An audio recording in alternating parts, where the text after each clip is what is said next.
Voilà pourquoi tu ne peux pas te focaliser tout simplement d'aller à l'église, de chercher les miracles, d'aller à l'église, de chercher les prodiges, d'aller à l'église, que tu sois un grand patron. Frère, sœur, la première base que tu dois mettre dans ta vie, c'est d'abord inscrire ton nom dans le livre de vie.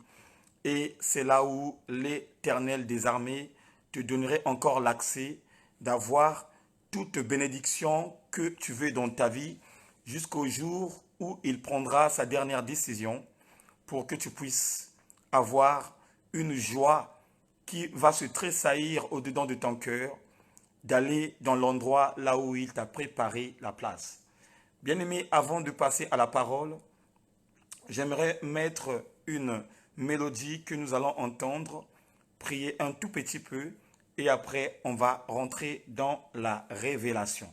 Voilà pourquoi mon frère, ma soeur, mon bien-aimé dans le Seigneur, toi qui es là connecté, frère, aidez-moi à partager ce direct massivement et que Dieu vous bénisse abondamment.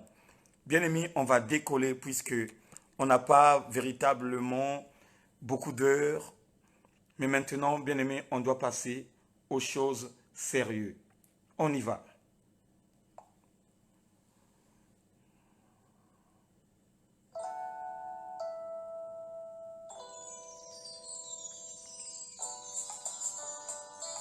Merci Seigneur.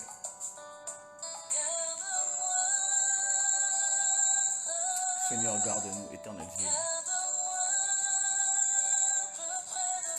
Seigneur, garde-nous pour près de toi, éternel.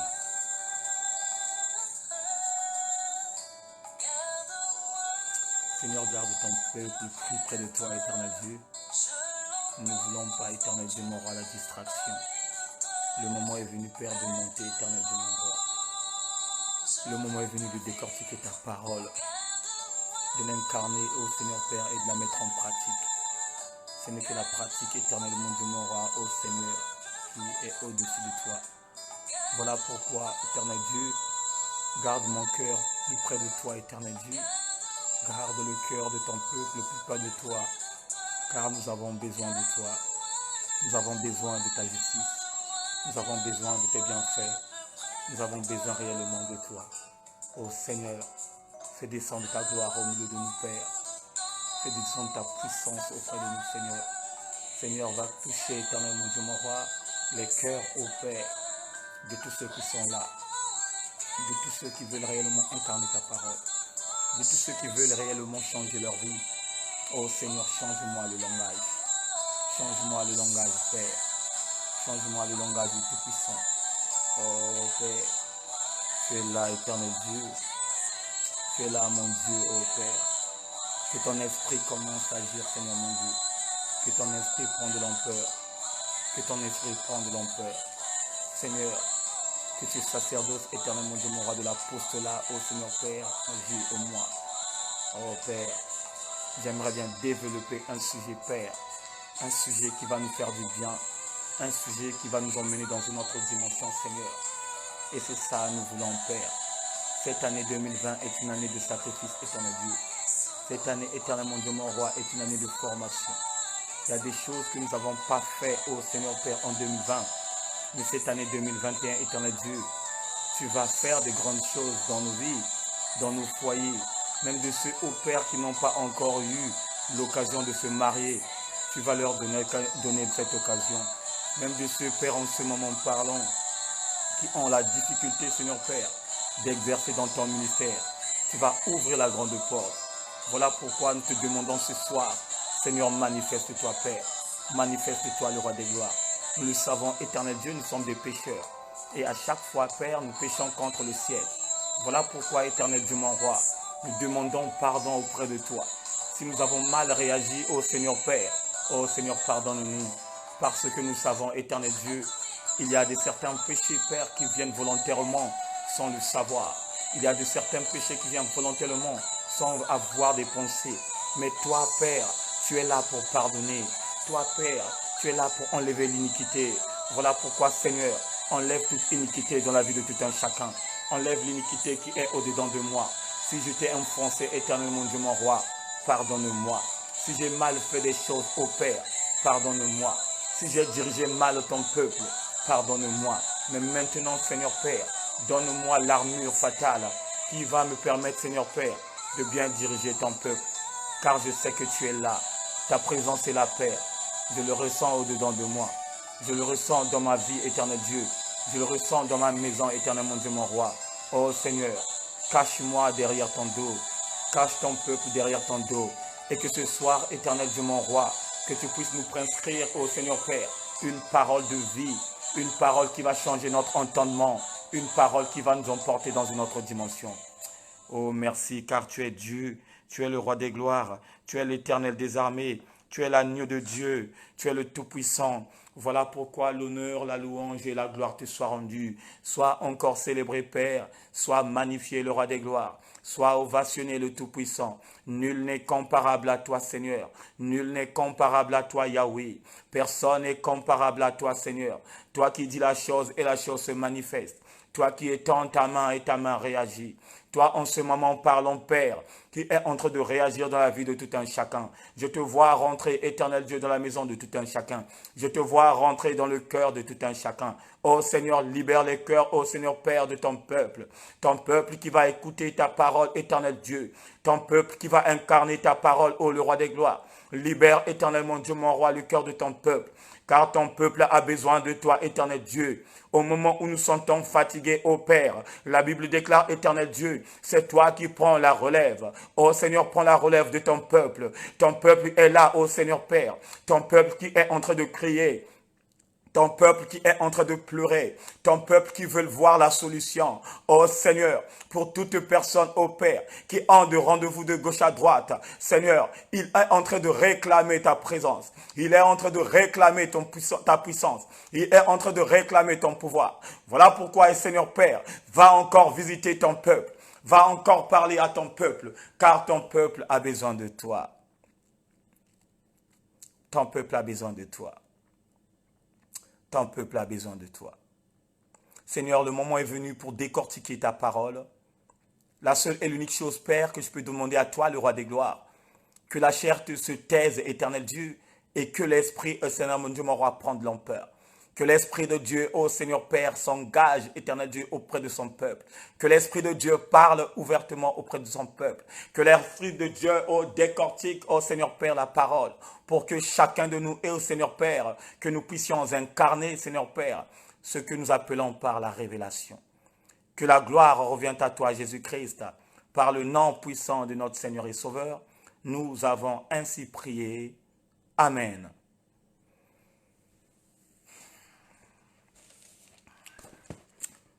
Shalom peuple de Dieu, shalom à tout le monde, shalom mes frères et sœurs. Je vous salue dans le nom précieux de notre Seigneur et Sauveur, le Sauveur de l'humanité. J'aimerais bien dire quelque chose au peuple de Dieu. Si nous sommes là, ce n'est pas un hasard, parce que Dieu n'a pas créé ce monde au hasard.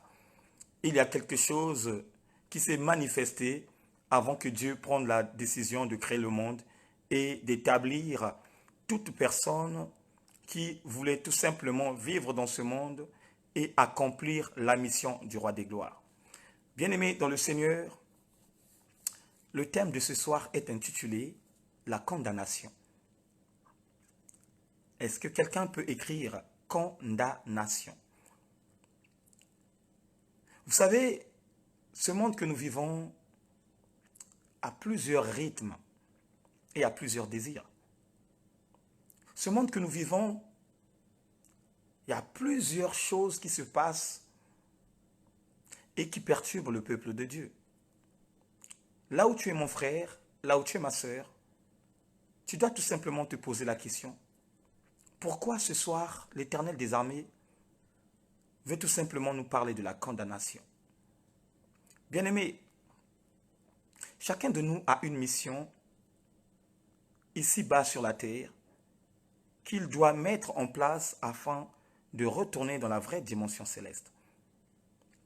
Si ma sœur, tu ne connais pas le but que tu es venu dans ce monde, ce soir, j'aimerais bien te dire, tu es venu dans ce monde pour la gloire de l'Éternel. Nous sommes venus dans ce monde pour faire uniquement la volonté de Dieu. Voilà pourquoi ce soir, Dieu va encore approfondir une parole de vie qui va encore secouer l'esprit de tout un chacun. Sans plus tarder, on va rentrer dans notre sujet. Ce soir, on parle de la condamnation. Qu'est-ce que ça veut dire la condamnation? La condamnation, c'est la décision de justice, jugement qui condamne quelqu'un à une peine. Je répète encore.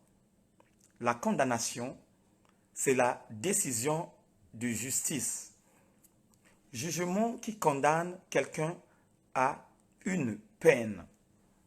Vous savez, bien-aimés dans le Seigneur, quand il y a condamnation, il y a un acte d'injustice posé par une personne.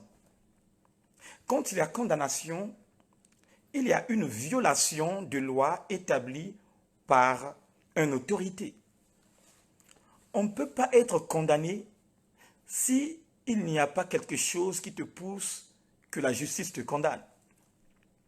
On ne peut pas être condamné si on n'a pas violé la loi établie par une autorité d'un pays, d'une ville, d'un État ou bien d'un département. Aujourd'hui, bien-aimé, moi, comme étant évangéliste apôtre, je suis résident ici en France et plus précisément dans la ville de Ris-Orangis. Et ce beau pays, la France que j'habite, a les lois établies où tout le peuple, je dis bien tout le peuple, doit automatiquement respecter ces lois. Si aujourd'hui la France, bien-aimée dans le Seigneur, condamne la pédophilie, condamne le viol, condamne la volonté, la violence conjugale, cela signifie tout simplement que ceux qui résident dans ce pays doivent respecter ce que la loi a établi. Mais il y a quelque chose que chacun de nous doit comprendre. Dans ce monde que nous vivons, le monde a été créé en deux phases. Il y a le oui et le non. Il y a aller et retour. Il y a homme et femme. Il y a Dieu et Satan. Et quand on parle de ce monde cruel que nous vivons, il y a aussi des pays qui respectent la loi et aussi des pays qui ne respectent pas la loi. Quand on parle de la démocratie, on parle tout simplement d'un pays qui est soumis réellement à toute chose qui a été mise en place pour bien marcher dans l'équité de ce que la loi a établi. Et si on parle de dictation, des dictateurs plutôt, ça veut dire que ce pays-là est hors la loi. Et c'est ça que nous voyons dans ce monde cruel que nous vivons. Il y a des pays, bien aimés dans le Seigneur, qui respectent la loi. Et il y a aussi des pays qui ne respectent pas la loi. Et dans le spirituel aussi, c'est ça, frères et sœurs. Il y a des enfants de Dieu qui respectent la loi. Et il y a aussi de ceux qui ne respectent jamais la loi. Bien-aimés dans le Seigneur, vous savez, la condamnation est un acte qui doit tout simplement agir dans la vie d'une personne qui ne respecte pas les principes donnés par celui que nous appelons par l'autorité. Et ce soir, l'autorité que je vous parle, ce n'est que Jésus-Christ de Nazareth. Aujourd'hui, celui que nous appelons par le Christ avait établi les lois et les fondements de ce que nous devons incarner, nous, comme étant les enfants du royaume. Mais malheureusement, il y a de ceux qui incarnent ces lois établies par le Christ et il y a de ceux aussi qui ne l'incarnent pas. Ça veut dire que de ceux qui sont dans l'aveuglement total, qui croient tout simplement, j'ai été baptisé et on m'a donné une parole de vie en disant, quand je passe dans les eaux de baptême, ma place est déjà réservée dans le royaume des cieux. Or, sans le savoir, après le baptême, vient un combat spirituel jusqu'au point où le Père prendra les dernières décisions de venir ôter ta vie et de te placer l'endroit là où il t'a réservé une place. Dans le domaine spirituel, l'impudicité est condamnable. La débauche est condamnable. L'excès de table est condamnable. Et ça, ce sont des choses que la loi a établies qui devraient être condamnées et que Dieu va, oh merci Seigneur, et que Dieu va véritablement frapper à toute personne qui serait dans cette dimension. Sans plus tarder, on va lire dans le livre de Galates 5. On va lire dans le livre de Galates 5. Le livre de Galates 5 en commençant par le verset 18. Écoutez ce que la Bible dit. La Bible dit, « Si vous êtes conduits par l'Esprit, vous n'êtes point sous la loi. » J'aimerais bien encore répéter. « Si vous êtes conduits par l'Esprit, vous n'êtes point sous la loi. » L'apôtre Paul nous explique qu'une personne qui est conduite par l'Esprit est une personne qui ne peut pas être condamnée par la loi. Et si la personne qui est conduite par l'Esprit ne peut pas être condamnée par la loi, cela veut dire tout simplement, celui qui n'est pas conduit par l'Esprit est condamnable auprès de la justice de Dieu. Et au verset 19, la Bible nous dit, « Or, les œuvres de la chair sont manifestées, et ce sont l'adultère, l'impudicité, l'impureté, la dissolution, l'idolâtrie, la magie, les illimities, les querelles, les jalousies, les animosités, les disputes, les divisions, les sectes, l'envie, les meurtres, l'ivrognerie, les excès de table et les choses semblables. Je vous le dis d'avance, comme je l'ai déjà dit, ceux qui commettent de telles choses n'hériteront point le royaume de Dieu. Alléluia. Il dit bien, je vous le dis d'avance. Pourquoi l'apôtre nous dit d'avance ces choses qui ont été établies par la loi de Dieu?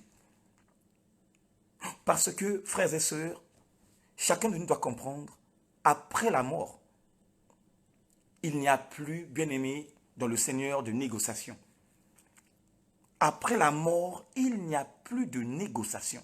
Ça veut dire que ce que tu avais établi quand tu étais dans le monde, c'est ça que Dieu va peser pour qu'il te donne l'accès de rentrer dans son royaume. Voilà pourquoi l'apôtre insiste. Tous les fruits dignes de la chair qui condamnent la loi. Et j'aimerais bien parler à quelqu'un ce soir. Toi, mon frère, toi, ma sœur, toi, mon bien-aimé dans le Seigneur, toi qui établis ta vie dans tout ce que la loi condamne que j'ai cité, le moment est venu que tu puisses t'éloigner de toutes choses. Toi qui aimes les querelles, toi qui aimes les murmures, tu es tout le temps là à calculer la vie des gens. Tu es tout le temps là à insulter les gens dans les réseaux sociaux.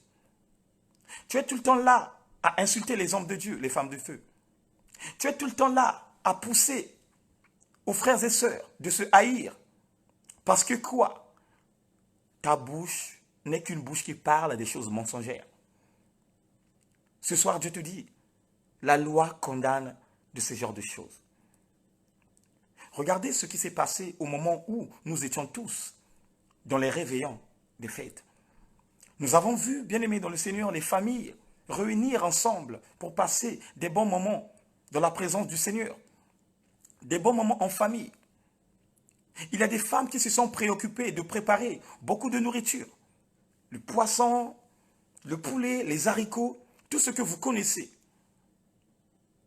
Et quand l'heure était arrivée pour partager un petit morceau à chacun et de célébrer la nouvelle année, vous allez voir parmi toutes les personnes qui étaient dans les réveillons, il y a de ceux qui étaient accros dans l'ivrognerie. Il y a de ceux qui étaient accros dans la gourmandise et aussi de ceux bien-aimés dans le Seigneur qui ont poussé même le bouchon au fond de faire du palpable, de tabasser les gens, et d'insulter les gens. Or, quand nous prenons, bien-aimés dans le Seigneur, toutes ces lois que Dieu a établies, qui sont mentionnées dans le livre de Galates, ce sont des choses qui condamnent de ceux qui croient rentrer dans le royaume des cieux. Ô frères et sœurs, mes bien-aimés dans le Seigneur, nous sommes maintenant dans l'année 2021. Et beaucoup, de leur côté, qui ont dit que cette année est une année de prospérité, que cette année est une année de bonté et de fidélité, que cette année est une année où chacun de nous doit changer radicalement sa vie. Mon frère, ma soeur, mon bien-aimé dans le Seigneur, Dieu a établi les hommes de Dieu, les femmes de feu, pour venir auprès de vous et vous communiquer uniquement une pensée réelle venant de lui-même. Et cette pensée n'est qu'une révélation qui fait du bien à chacun de nous. Voilà pourquoi, Maman Rita, Maman Maria Mayo, oh bien-aimé, ce soir, nous devons comprendre tous ce que le Père veut de nous. Le Père ne veut pas que ce jour-là soit condamnable pour toi et moi. Le Père ne veut pas que tu puisses regretter de tous tes efforts que tu avais fournis à chaque fois d'être en direct et de ne pas prendre en considération les lois établies par Dieu, de les mettre en pratique. Vous savez, on a tellement fait beaucoup de choses depuis il y a longtemps, il y a des années. Mais chaque fois quand nous disons bonne année, notre vie ne change rien. Toi qui es dans le mensonge, tu resterais toujours dans le mensonge. Toi qui es dans le commérage, tu es toujours dans le commérage. Toi qui es dans le murmure, tu restes toujours dans le murmure. Or, quand on parle d'une bonne année, cette année aussi doit être accompagnée par une bonne motivation du changement radical de nos vies. Je ne peux pas saisir quelque chose au-dedans de moi, de voir un peuple qui dit bonne année. Mais quand tu regardes en réalité sa vie ne change rien. Et ce bonne année-là qu'il a créé, ce n'était tout simplement pour la journée du 1er janvier qu'il a ressuscité son bonne année pour remercier Dieu. Mais dès que nous rentrons le 2 janvier, le 3, le 4, le 5, oh bien-aimé dans le Seigneur, la personne récupère encore l'ancienne vie qu'il avait. Bien-aimé, combien parmi nous actuellement qui sont toujours dans le péché? Combien parmi nous actuellement qui a sauté de joie, qui a sauté de victoire, mais qui n'a pas encore pris son temps de bien regarder ce qui demeure en lui et que Dieu condamne? Oh, j'aimerais bien parler à quelqu'un ce soir. Tu ne peux pas avoir un nom mentionné dans le livre de vie tant que la justice de Dieu t'a déjà condamné. Bien-aimé, j'aimerais bien prendre l'exemple. Vous savez, ici en France, pour la naturalisation française, avant d'aller au rendez-vous à la préfecture, il y a des choses que la préfecture te demande que tu devrais fournir. Et dans toutes ces choses-là, vous allez voir que la préfecture souvent se base dans le bordereau fiscaux et dans un certificat de ce qui concerne ton casier judiciaire. Et dans le bordereau fiscaux, bien-aimé dans le Seigneur, la justice française cherche à avoir des informations si tu es en train de voir le gouvernement. Et quand il va dans le domaine du casier judiciaire, il doit aussi savoir si tu as des condamnations quelque part. Et quand tu as des condamnations quelque part, la loi te dira, avant que tu fasses la demande, tu dois d'abord anéantir toutes ces condamnations et après, c'est là où tu vas te présenter à la préfecture. Mais tant que la condamnation est là et que tu te présentes à la préfecture, bien aimé, il n'y aura pas un dossier que le préfet prendra entre ses mains pour envoyer au ministère de l'Intérieur. Ils vont toujours te dire, va effacer ton casier judiciaire. Et avec Dieu aussi, c'est ça. Bien aimé, tant que la condamnation est au-dedans de toi, tu ne peux pas hériter le royaume des cieux. Tant que la condamnation habite au-dedans de nous, On ne peut pas avoir l'accès que nos noms soient inscrits dans le livre de vie de l'Éternel. Et le peuple de Dieu doit comprendre que le livre de vie de l'Éternel n'est pas les livres romantiques que nous lisons. Est un livre d'esprit où tu ne peux pas voir avec tes yeux naturels. Est un livre bien-aimé dans le Seigneur où nous ne pouvons pas saisir entre nos mains. Voilà pourquoi les noms qui vont rentrer dans ce livre, ce sont tout simplement les noms qui respectent la loi et qui mettent la loi en pratique. Ô peuple de Dieu. Là, on nous parle, bien-aimé, de ce qui condamne la loi. L'impudicité, la débauche, l'ivrognerie, les accès des tables. Oh frère, quand je vois mes frères et sœurs en train de regarder les théâtres de chez nous, d'applaudir notre frère Modéro, qui est en train de manger 12 boules de foufou avec une petite soupe. Tout le monde sont contents, ils sont là. Ils sont là pour dire, ah non, Modéro est fort. Or, sans le savoir, vous poussez tout simplement votre frère Modéro à inscrire son nom dans le livre de la terre. Et celui ou celle qui a inscrit son nom dans le livre de la terre resterait sur la terre et il serait condamné jusqu'au point où Dieu va l'envoyer à la géhenne. Et à chaque fois que je parle de la géhenne, je parle tout le temps de la géhenne. Qu'est-ce que la géhenne? La géhenne, c'est tout simplement le feu ardent. La géhenne, c'est l'enfer. La géhenne, c'est un endroit réservé par toute personne qui est condamnable. Mais voilà pourquoi ce soir, le Seigneur ne veut pas te voir être condamné ce jour-là. Le Seigneur ne veut pas te voir être en pleurs. Le Seigneur ne veut pas te voir être en larmes.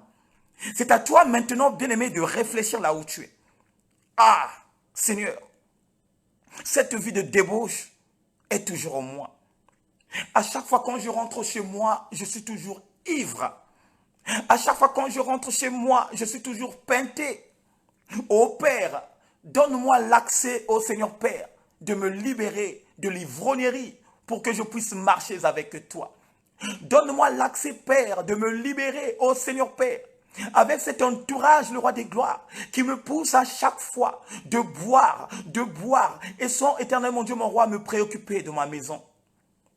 Bien-aimés, combien de frères parmi nous, combien de frères et sœurs parmi nous, qui poussent tout simplement à aller se préoccuper des choses qui sont à l'extérieur, au moment où sa maison est en faillite, au moment où sa maison manque à manger. Mais quand ton salaire est là, tu préfères tout simplement aller te livrer pour prendre de l'alcool, pour fumer de la chicha, pour fumer du shit, pour fumer de la cigarette. Mais tu as oublié, quand tu es dans ce domaine, tu inscris ton nom dans la condamnation. Oh Seigneur. Voilà pourquoi mon frère, ma soeur, toi qui aimes écouter les soi-disant, toi qui aimes écouter de ce que ils disent, frère, tu ne peux que écouter la parole de Dieu, parce que c'est la parole de Dieu qui ferait de toi une femme forte. C'est la parole de Dieu qui ferait de toi un homme de valeur. C'est la parole de Dieu qui va radicaliser ta vie pour que ton nom soit inscrit dans le livre de vie de l'Éternel. Frère, la condamnation de Dieu existe. La condamnation de Dieu existe. Si aujourd'hui, tu ne prends pas ta spiritualité dans la sérieuxité, sache que après la mort, il y a la justice de Dieu qui t'attend. Voilà pourquoi, bien-aimé, la Bible dit, il n'y a pas de condamnation pour ceux qui sont en Christ. Est-ce que quelqu'un peut dire Amen? Il n'y a pas de condamnation pour ceux qui sont en Christ. Romains 8, 1.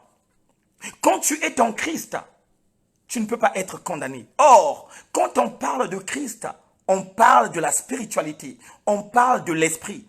Voilà pourquoi il y a toujours eu concordance entre Jésus et Christ. Quand tu lis la Bible, à un certain moment, tu vas toujours voir là où on a mélangé Jésus avec Christ. Parce que Jésus, c'était l'envoyé et Christ, c'était le oint. Mais la Bible dit, il n'y a pas aucune condamnation pour celui qui est en Christ. Et j'aimerais bien approfondir ça. Celui qui est en Christ ne peut que faire les désirs de l'esprit. Celui qui a les désirs de l'esprit est incondamnable. Celui qui incarne, bien-aimé dans le Seigneur, la loi établie par le Christ, de ce qu'il avait mentionné dans sa parole, mon frère, ma soeur, mon bien-aimé dans le Seigneur, Là où tu es, frère, est la joie parce que Dieu ne va pas te condamner. Mais Dieu va tout simplement condamner pour toute personne qui font tout simplement la volonté de la chair. Pour toute personne qui est animée de la chair. Pour toute personne qui sont dominées de la chair. Ce sont eux, frères, ce sont eux, ma sœur, qui sont déjà condamnés de justice. Mais toi qui es dans la justice de Dieu, toi qui fais uniquement la volonté de Dieu, frère, tu n'es pas condamné. Voilà pourquoi l'apôtre Paul nous dit, soyez mes imitateurs comme je le suis en Christ. Soyez mes imitateurs comme je le suis en Christ. Pourquoi cet apôtre puissant nous parle de ça? Parce qu'il savait que Christ n'avait pas de désirs charnels. Christ n'était pas là pour attendre la semoule, le chikwang, le poulet fumé, je ne sais. Non, Christ était tout simplement là pour approfondir, oh merci, l'inscription du royaume des cieux. Christ était tout simplement pour communiquer une pensée réelle qui peut donner encore l'accès aux enfants qui ont accepté Christ comme Seigneur et Sauveur, qu'ils puissent toujours avoir le nom inscrit dans le livre de vie. Voilà pourquoi il dit dans le livre de Matthieu 6, 33, « Préoccupez-vous premièrement du royaume et de la justice de Dieu, et tout cela viendrait derrière. » Mais pourquoi le peuple de Dieu bien-aimé a renversé ce verset? Au lieu de se préoccuper premièrement du royaume, le peuple se préoccupe tout simplement des miracles et des prodiges. Or, le miracle bien-aimé ne peut pas te délivrer de la condamnation. Les prodiges bien-aimés ne peuvent pas te délivrer de la condamnation. Il n'y a que la parole de Dieu et ses lois établies qui peuvent faire de toi une personne incondamnable. Voilà pourquoi, toi qui as mis la main à la charrie et qui ne regarde pas derrière, continue toujours à regarder devant parce que derrière, il y a la hâte qui t'attend qui peut anéantir ta vie. Alléluia. Et ça, c'est le Christ qui dit ça. Celui qui met la main à la charrie n'est pas, et qui regarde derrière n'est pas digne du royaume. Pourquoi le Christ nous a déversé cette révélation? Aujourd'hui, vous savez, parmi nous, il y a beaucoup qui ont accepté Christ comme Seigneur et Sauveur. Il y a beaucoup qui ont accepté les lois établies et pour les mettre en pratique. Mais, en réalité, ces lois établies par chacun de nous n'étaient pas en réalité les lois que nous mettons en pratique. Nous ne mettons pas ces lois en pratique parce qu'il y a un certain moment, nous remarquons tout simplement ce que nous faisons, ce n'est que la volonté de la chair. Voilà pourquoi nous sommes habitués, à chaque fois quand on pêche, à chaque fois quand on fait des conneries, à chaque fois quand on fait des bêtises, nous sommes là tout le temps à courir derrière l'Éternel. Nous sommes là tout le temps à courir derrière Dieu et aller dire à Dieu, Seigneur, pardonne-moi, Seigneur, pardonne-moi. Mais combien de fois que tu vas continuer à commettre des péchés? Combien de fois, frère? Combien de fois, ma soeur? C'est toujours le même péché qui demeure en toi. C'est toujours le même péché, bien-aimé, qui habite en toi. Hier, tu as commis l'adultère. Tu es revenu auprès de Dieu, demander le pardon sincère. Dieu te l'a accordé. Mais c'est la même personne, demain, qui va encore retourner dans la même maison pour aller commettre de la fornication. Frères et sœurs, mon bien-aimé dans le Seigneur, combien de fois Dieu va nous pardonner? Combien de fois Dieu va anéantir la condamnation? Combien de fois Dieu a enlevé une condamnation bien-aimée qui était capitale dans ta vie? Hier, tu étais aux croisades avec une femme qui est atteinte d'une maladie du sida. Tu as passé toute la nuit avec cette femme. Mais Dieu bien-aimé ne t'a pas condamné. Dieu t'a épargné de cette maladie. Et quand demain, après-demain, tu entends parler de cette personne qui est contaminée, de ton côté, tu commences à trembler. De ton côté, tu commences à te poser des questions. Est-ce que les rapports sexuels que nous avons faits avec cette personne, est-ce qu'elle m'a contaminé? Non, je dois attendre 1 mois, je dois attendre 2 mois, je dois attendre 3 mois pour aller encore faire les visites médicaux et de voir réellement si je suis condamné. Bien-aimé, vous savez, il y a des condamnations que Dieu établit dans la vie de ceux qui ne veulent pas incarner la loi parce que nous sommes têtus en tout domaine. On t'a dit, bien-aimé dans le Seigneur, la fornication est condamnable. Mais tu es là et tu fais toujours la fornication. Tu entends, tu dis Amen, Amen. Mes frères et sœurs, le Amen que tu sors dans ta bouche est que nul est sans effet. On t'a dit, bien-aimé dans le Seigneur, tu vis dans une maison, là où vous êtes en couple, et que le mariage n'est pas encore demeuré. Tu ne peux plus monter à la chair. Tu es là, bien-aimé dans le Seigneur, à faire le forcing, monter à la chair et aller faire la prédication. Mais ta conscience, frère, ta conscience t'interpelle. Chaque nuit, je me mélange avec ma femme. Chaque nuit, je me mélange avec mon homme. Mais quand ta conscience t'interpelle, toi, de ton côté, tu ne veux pas établir les choses pour éviter la condamnation. Frères et sœurs, mes bien-aimés dans le Seigneur, je veux interpeller la conscience de tout un chacun. Vous savez, la bonne santé ne t'épargne pas de la condamnation. La bonne santé ne t'épargne pas de la condamnation. Aujourd'hui, tu peux en avoir la bonne santé. Mais le soir là, Dieu prend cette décision de venir récupérer ce qui lui appartient. Puisque ce qui est en toi ne t'appartient pas. Ce souffle bien-aimé qui sort dans tes narines, qui sort dans ta bouche, ne t'appartient pas. Voilà pourquoi même Salomon ose de dire que l'homme n'est pas maître de son souffle pour pouvoir le retenir. Et dans ce combat, il n'y a pas de délivrance. Bien-aimé, quand la mort arrive, il n'y a pas d'intervention. Que tu sois un enfant d'un président, que tu sois un enfant du ministre, que tu sois un enfant de chef de l'état-major, il n'y a pas d'intervention parce que c'est le Créateur qui veut récupérer ce qui lui appartient. Mais, si tu continues toujours à emmener cette vie de débauche, cette vie d'impudicité, cette vie des murmures, des commérages, tu es là à insulter les gens dans les réseaux sociaux.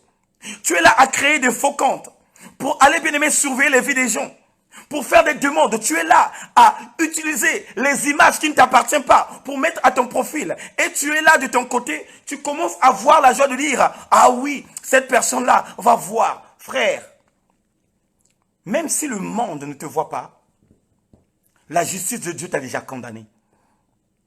Même si le monde ne te connaît pas, ne connaît pas ton identité, mais sache que celui qui a créé le monde, celui que nous appelons par le véritable, t'a déjà condamné.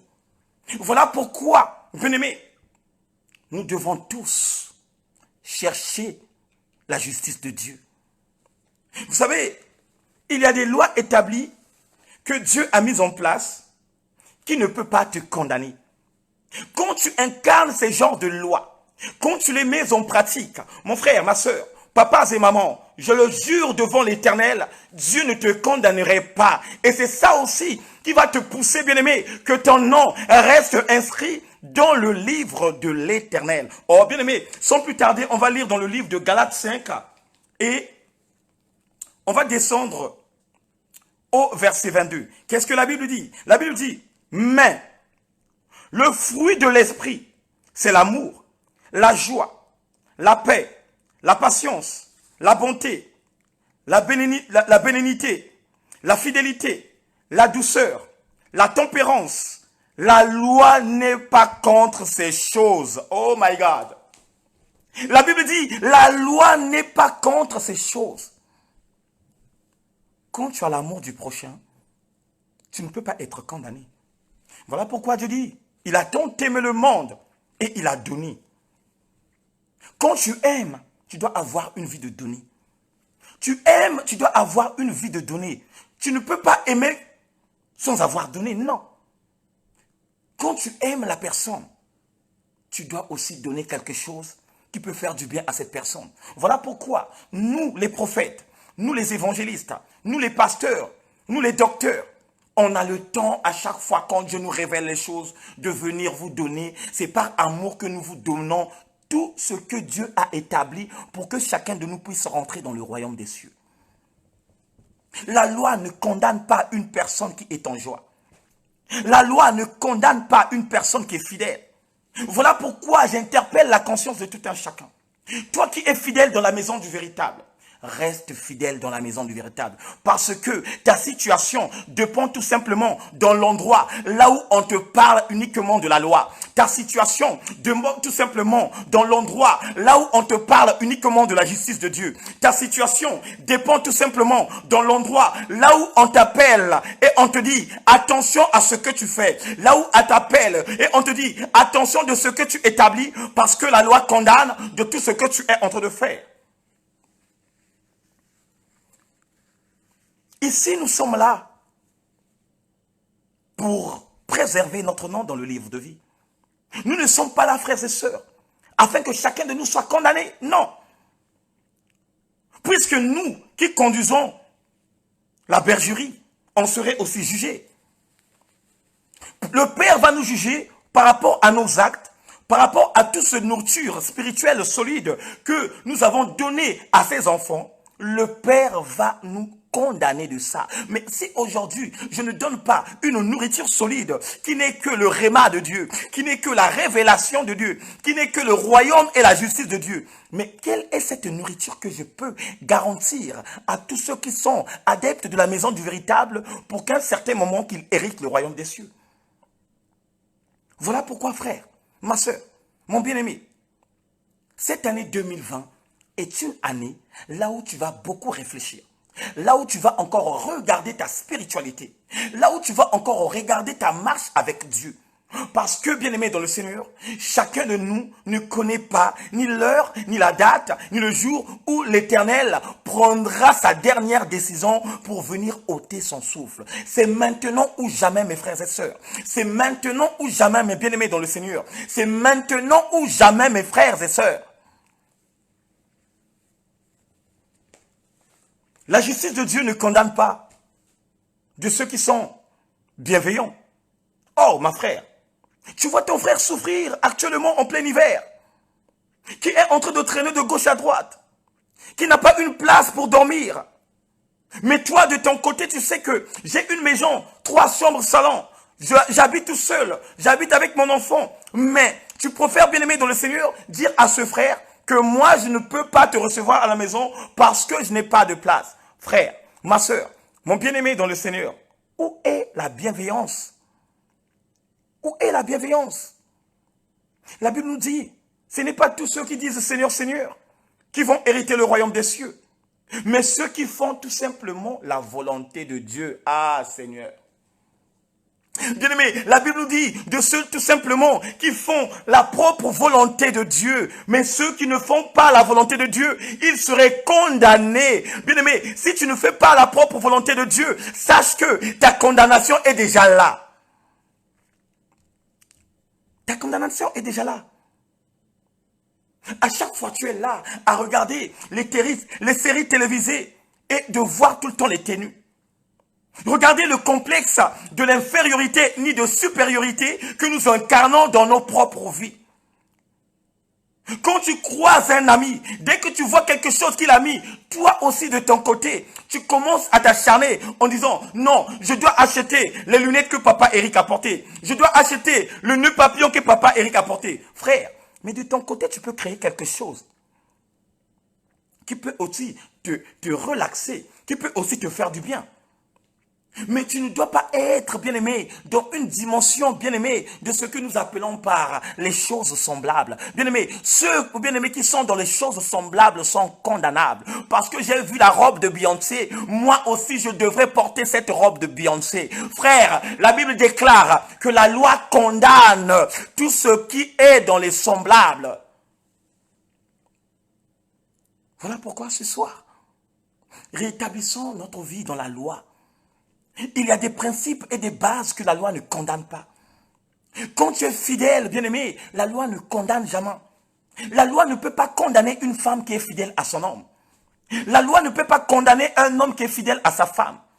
Vous étiez là devant le maire. Vous avez dit pour le meilleur et pour le pire. Bien-aimé dans le Seigneur, vivez dans ces paroles qui sortaient ce jour-là au mariage, quand vous avez mentionné, même si le désastre est venu dans notre mariage, même si le vent a soufflé dans notre mariage, on serait fidèles l'un et l'autre, et jusqu'à la fin où le Père prendra sa dernière décision de nous séparer. Mais regardez ce qui se passe actuellement dans ce monde. Regardez ce qui se passe actuellement dans ce monde. Ce monde a plein de divorces. Ce monde a plein de divorces. On va entendre de gauche à droite que non, il a été infidèle à son mari. Et en ce moment parlant, il se trouve dans une maison, là où il est allé se livrer entre les mains d'une femme. Et pendant ce temps, celui que tu avais pris en mariage est resté à la maison là-bas avec les enfants. Frère, vous savez, sur la terre, on ne peut que voir ça normal. Mais là-haut, c'est condamnable. Ici sur terre, tu peux que voir que non, je suis un champion. Je peux gagner tout ce que je veux. Je peux gagner toutes les femmes, toutes les belles femmes. Mes frères, j'aimerais bien t'interpeller, frère. C'est condamnable auprès de Dieu. C'est condamnable auprès de Yahweh. C'est condamnable auprès de celui qui a créé le monde. Si toi, de ton côté, oh bien-aimé, par ta propre vision, tu vois que ce que tu fais n'est pas condamnable, sache que dans le monde de Dieu, Dieu t'a déjà condamné. Voilà pourquoi, frère, ma sœur, toi qui as mis la main à la charrie, toi qui as pris tes propres engagements avec le Père, ne regarde plus derrière. Car celui ou celle qui a mis la main à la charrie et qui regarde derrière n'est pas digne du royaume. Frère, quand tu as goûté la parole de Dieu, quand tu as accepté de t'engager avec le Christ, ne cherche plus à contrôler ce qui se passe dans le monde. Ne cherche plus à aller toucher ce que tu avais abandonné hier. Parce que quand tu risques de toucher ça, oh frère, ça serait une bombe atomique. Ça serait une bombe atomique. Une bombe atomique qui va te pousser d'aller toucher encore quelque chose pour que cette bombe anéantisse ta vie. Combien de frères et sœurs actuellement, qui n'étaient tout simplement fidèles au moment où on était confinés? Combien de frères actuellement qui étaient tout simplement fidèles au moment où le coronavirus anéantissait la vie des gens? Et dès qu'on a déconfiné le monde, toute personne qui était fidèle, toute personne qui disait Amen, Amen, leur voilà, ils sont repartis dans le monde. Or, le déconfinement n'est pas synonyme d'avoir gagné la bataille. Regardez, en ce moment parlant, Londres est confiné. En ce moment parlant, l'Allemagne est confinée.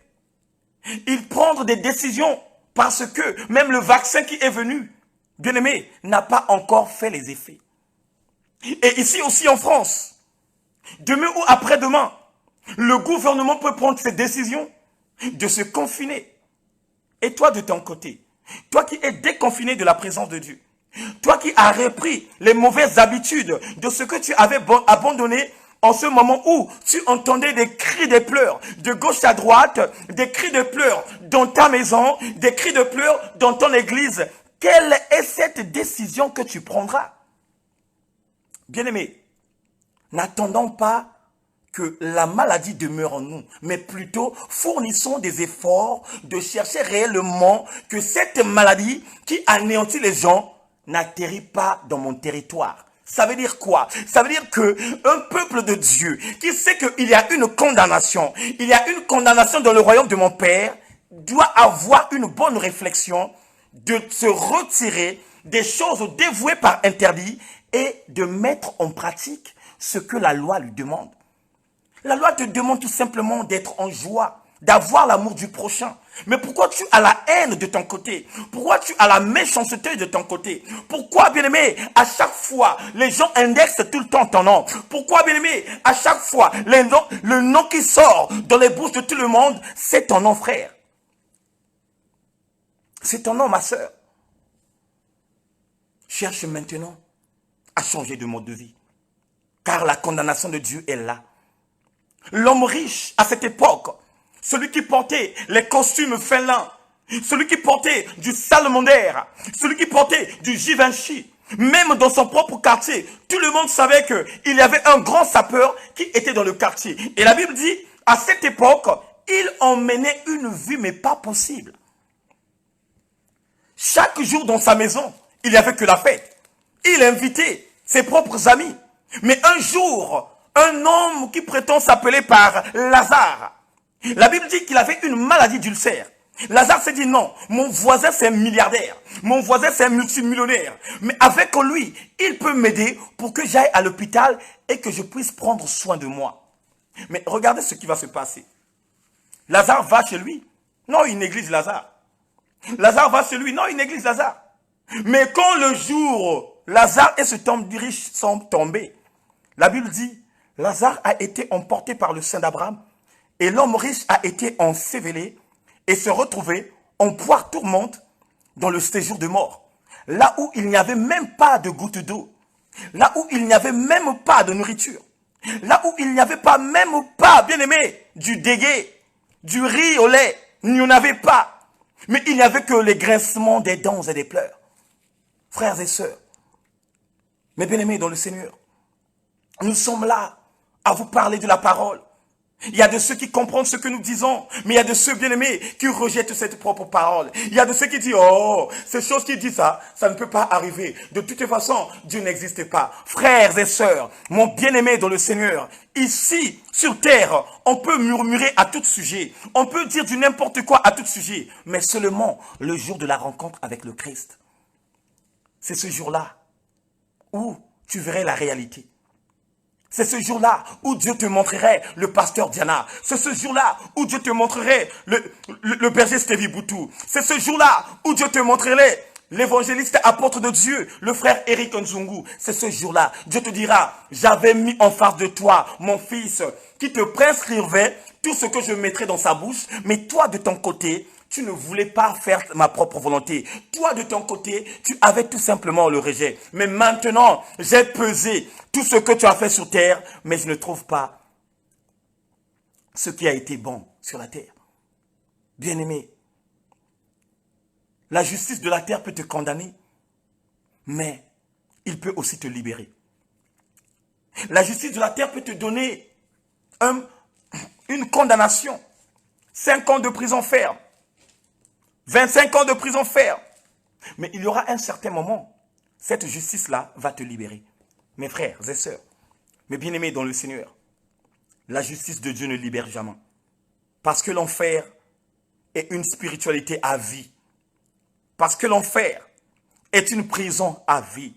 Voilà pourquoi, pour terminer, mes frères et sœurs, évitons cela qui nous arrive dans nos vies. Évitons cela qu'il arrive dans ta propre famille. Évitons cela, qu'il arrive dans ta propre maison. Et prends courage et sérieux de ce que les hommes de Dieu, les femmes de feu te communiquent. Il n'y a pas d'autre vie si ta vie n'est pas liée en Christ. Il n'y a pas d'autre vie si tu ne te donnes pas totalement à Christ. Il n'y a pas d'autre vie si tu ne donnes pas ta vie à Christ. Voilà pourquoi la Bible dit dans le livre de 1 Jean 5, 12, que celui qui n'a pas Christ n'a pas de vie. 1 Jean 5, 12. Celui qui n'a pas Christ n'a pas de vie. Et j'aimerais bien interpeller à tous ceux qui ne croient pas en Christ, à tous ceux qui n'incarnent pas celui que nous appelons par le véritable. Si ta vie n'est pas liée en Christ, n'espère pas avoir le nom mentionné dans le livre de vie. Parce que ce livre, c'est lui-même le Christ qui a entre ses mains. Il n'y a pas d'autre livre qui peut te donner l'accès de rentrer dans le royaume.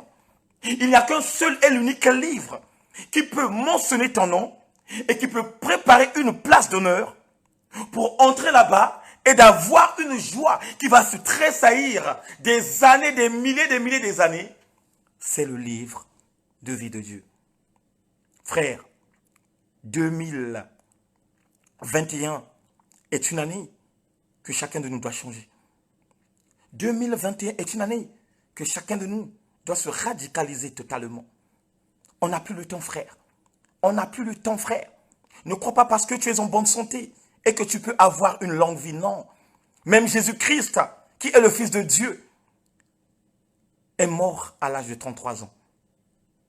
Et toi qui es le bois sec, toi qui es ignorant, toi qui es rien du tout, toi qui peux t'en croire, chaque fois je fais le bilan total, je n'ai pas du sida, Je n'ai pas de l'hépatite C. Je n'ai pas, je ne sais pas, une maladie incurable. Donc ça veut dire tout simplement que je vivrai longtemps. Frère, la dernière décision vient à Dieu. C'est Dieu qui condamne, c'est lui la justice. Et c'est lui aussi qui donne aussi à ses enfants ce qui leur appartient. Que Dieu vous bénisse, que Dieu vous fasse grâce et que Dieu vous fasse du bien. J'espère bien que tous mes frères et sœurs qui sont là présents ont bien compris mon message. Ça, c'est quelque chose de très puissant et de très fort qui va nous donner encore l'accès de changer de mode de vie, de changer de comportement et d'avoir aussi l'amour du prochain. La haine ne sert à rien. La jalousie ne sert à rien. Frère, veux-tu voir le royaume des cieux? Veux-tu que ton nom demeure toujours dans le livre de vie? Incarne les fruits dignes de la repentance, qui ne sont que des fruits d'esprit, dans ta vie, afin que la loi ne te condamne pas. Paul nous dit bien, il n'y a plus de condamnation pour ceux qui ont en Christ. Pour ceux qui ont une vie en Christ, il n'y a plus de condamnation. Pour ceux qui marchent selon la pensée du Christ, il n'y a plus de condamnation. Pour ceux qui ont incarné cette vie que Christ avait quand il était sur la terre, il n'y a plus de condamnation. Mais seulement, il y a la condamnation pour les aveugles. Il y a la condamnation pour ceux qui sont idolâtres. Il y a de condamnation pour ceux qui sont ignorants. Il y a de condamnation pour ceux qui sont des suivismes spirituels. Ça veut dire que ceux qui suivent tout simplement, on m'a dit ça, on m'a dit ça, on m'a dit ça. Mais ceux qui ne veulent pas incarner ce livre de la loi que Dieu a établi à tous ses enfants. La réussite, il a bien dit ça à Josué, c'est dans ce livre de vie. Et toi aussi mon frère, toi aussi ma soeur, si tu ne veux pas passer à la condamnation et la justice de Dieu, que ce livre de la loi ne s'éloigne pas loin de ta bouche. Médite-la jours et nuits, car c'est dans ce livre où tu entreprendrais un grand succès dans le royaume des dieux. Que Dieu vous bénisse, que Dieu vous fasse grâce. C'était tout simplement votre humble serviteur, l'homme au double ministère, l'évangéliste et l'apôtre de Dieu, votre frère Éric Nzungu. Bien-aimés, bonne soirée à tout le monde et à très bientôt. Éternel Dieu, merci encore pour cette révélation, Père. Merci pour cette parole de vie. Merci pour tout ce que tu nous as décortiqué. Et merci encore pour cet enseignement riche en bonté, riche en paroles, riche, ô Père, à toutes sortes de dimensions. Seigneur, que chacun de nous, Père, puisse recevoir, ô Père, ces révélations données et les mettre en pratique pour que nous voyions réellement le ciel ouvert et que ce ciel nous accueille comme étant les enfants du royaume. Que la gloire revienne à toi, Jésus-Christ. Dans le nom puissant de notre Seigneur et Sauveur, nous avons ainsi prié. Amen. Voilà. On va finir par là. Et j'aimerais bien interpeller aux frères et sœurs qui sont là pour la première fois. Bienvenue dans la maison du véritable. La maison du véritable est une plateforme, une église de Dieu qui a pour enseignement le royaume des cieux, la justice de Dieu et l'inscription. Ici, dans la maison du véritable, nous parlons tout simplement du royaume. Nous préparons tout simplement un peuple qui va hériter le royaume des cieux. Et comme nous préparons un peuple qui va hériter le royaume des cieux, voilà pourquoi Dieu a mis ces hommes et des femmes de feu pour conduire ce peuple. Les femmes et les hommes qui sont là pour conduire ce peuple, c'est qui? C'est le pasteur Diana, l'évangéliste apôtre de Dieu, le frère Éric Nzungu, le berger Stevie Boutou, l'évangéliste Oscar, l'évangéliste Vivien et la servante de Dieu, Maman Frigenel Matondo. Bien-aimés, abonnez-vous massivement en cliquant tout simplement « J'aime la page ». Et à chaque fois, quand on aura les rendez-vous, automatiquement, vous serez avec nous ensemble et Dieu va encore nous faire du bien. Dieu dit, cherche d'abord, premièrement, le royaume et la justice et tout cela viendrait derrière. On doit tout simplement d'abord se préoccuper du royaume et les miracles viendraient derrière. Mais n'inverse pas ce verset biblique parce que après la mort, il y a la condamnation. Que Dieu vous bénisse, que Dieu vous fasse du bien et merci aussi à tous les hommes de Dieu qui étaient là et à toutes les femmes de feu. Et merci encore d'avance. Ciao.